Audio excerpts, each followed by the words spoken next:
Nasangkot po or nasali ang mga sundalo natin sa ginawang operasyon ng ICC investigators sa Pilipinas. Unang dumating ang mga ICC investigators sa Pilipinas noong December 2028.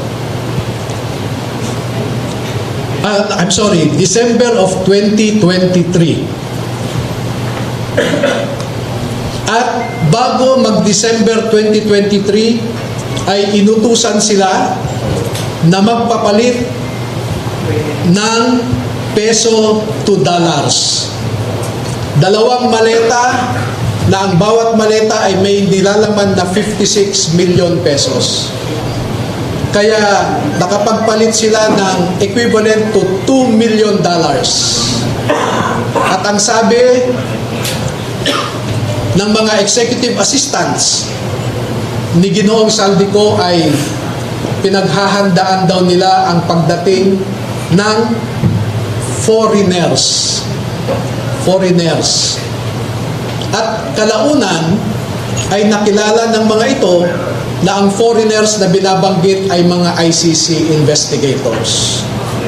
At nakapaloob dito na ang ginawa nila ay mag-interview ng mga witnesses na ipinapaarating sa kanila ni Sunny Trillanes.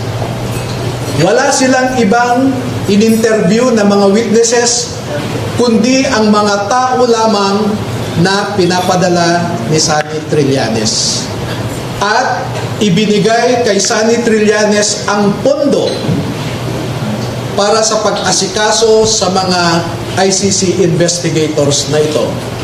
Kaya naman po, lahat ng sasakyan na ginamit, lahat ng hotel accommodations ay sinagot ni Saldico at saka ni Sunny Trillanes. Ayun. May nabanggit natin kanina. Oo. Kaya sabi ko sa'yo, may kinalaman din ito doon sa ICC hearing. Kasi may karugtong itong istorya sa Pilipinas Di ba? Ayun nga. Ang balak daw pala nila dyan, Jen, itong kopyang ito ng may kinalaman sa ICC ay ipapadala nila sa mga embassy ng mga bansang miyembro ng ICC para ipaalam nila kung anong ginagawa ng ICC. ICC investigators, Kasi nga, kung nangyari sa Pilipinas yan, posibleng nangyayari sa ibang bansa. Yun na.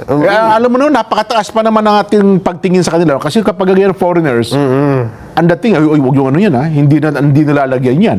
Mga foreigner yan. Paano ito? Bagay, again, Nelson, for the benefit of di ba?